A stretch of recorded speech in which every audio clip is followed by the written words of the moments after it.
Cet avion, baptisé Magma, est en fait un drone des plus innovants. Et pour cause, il se dirige en vol uniquement grâce au souffle de son moteur.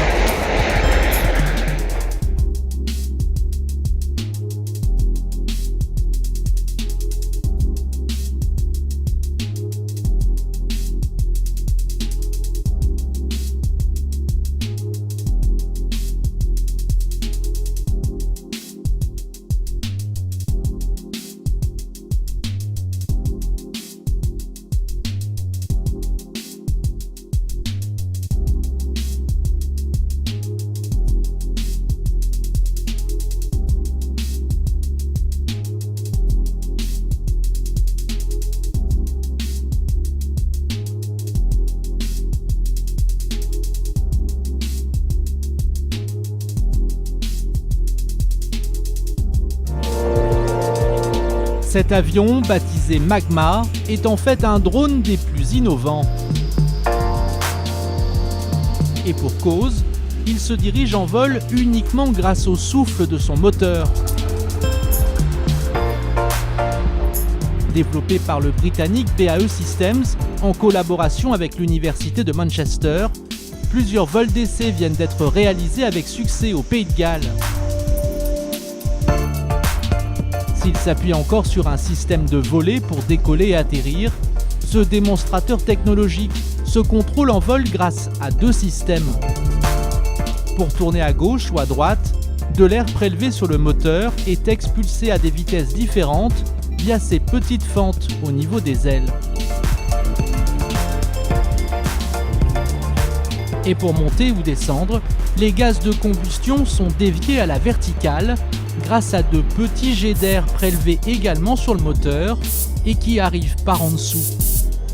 Lors de ces essais, le drone a atteint les 150 km/h.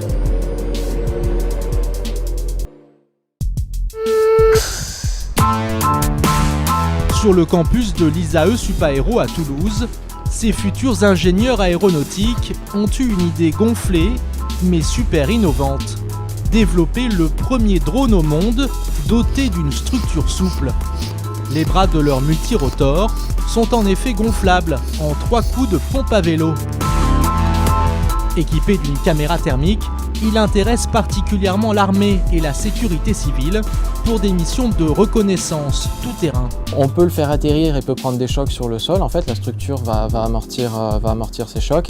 Et en particulier sur l'eau, la structure lui permet de flotter et ce de façon très stable. Et quand la structure est dégonflée, le drone prend très peu de place. Donc en fait, on a une petite valve qui permet de dégonfler rapidement le drone. On enlève ensuite les antennes. Et l'affaire est dans le sac. Poids 1,5 kg, batterie incluse. Passons maintenant à la pratique. Le drone se montre particulièrement maniable et affiche une bonne résistance au vent. Il peut aussi être rapide et dispose d'une autonomie en vol de 20 minutes. Seul bémol, son court rayon d'action de seulement 2 km. Le prix de ce drone amphibie n'a pas été rendu public. La start-up a lancé sa commercialisation en juin dernier. Elle livrera ses premiers exemplaires en novembre.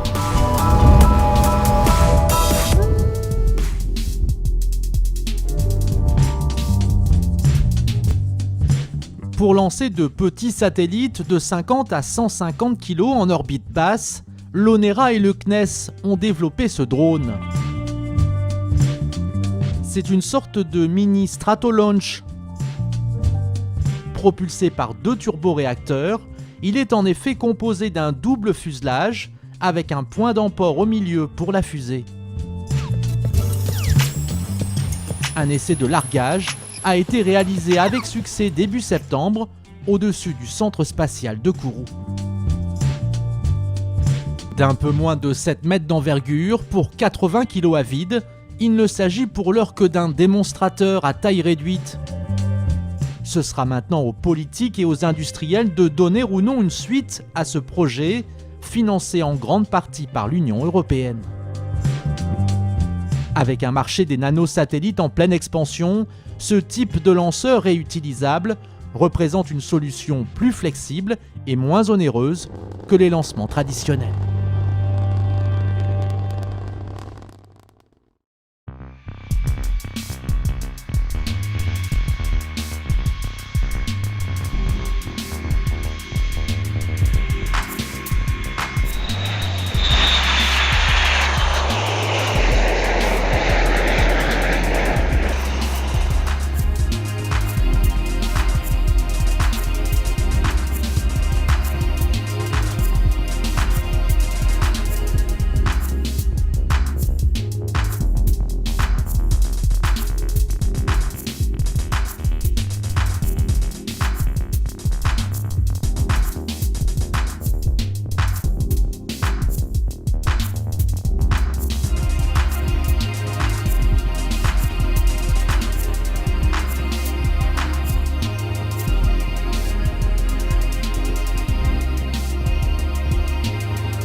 Détecter la présence d'avions ou d'hélicoptères évoluant à proximité d'un drone, c'est la nouvelle fonctionnalité que proposera prochainement le chinois DJI sur tous ses modèles de plus de 250 grammes. Concrètement, les drones DJI seront tous équipés à partir de 2020 d'un récepteur permettant de détecter les signaux ADS-B émis par les avions et les hélicoptères. Dès qu'un appareil entrera dans le champ d'action du drone, le télépilote sera alors averti sur son écran de contrôle et pourra voir sa position exacte sur une carte. Reste à connaître le périmètre de détection. Avec ce nouveau système, DJI veut garder une longueur d'avance en sécurisant toujours plus ses machines, alors qu'aucune réglementation ne l'y oblige pour l'instant.